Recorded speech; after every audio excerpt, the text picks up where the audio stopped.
Hello mga kalods, meron tayong tira-tira ng mga buto at meron ding laman. At gawin natin na litson paksiw at toto. Ilagyan natin ng mga sangkap. Nandyan na lahat. At lagyan natin ng timpla.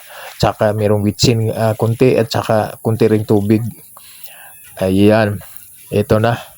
Ayan, kumukulo na yung sabaw ng litson paksiw.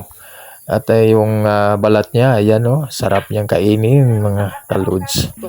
At may ano ba yan? Tanglad. Ayan. Malapit na maluto. Ayan, luto na. Ang sarap tingnan. Nako. Sus, mapasubo tayo nito. At ayan yung bahaw. Yung bahaw na kanin. Yung ano, ginamit ko na ano. Ayun, sarap. Ayan na mga kalods. Kain na tayo. Wow. Ang sarap talaga pag litson paksiw. Ayan na lods.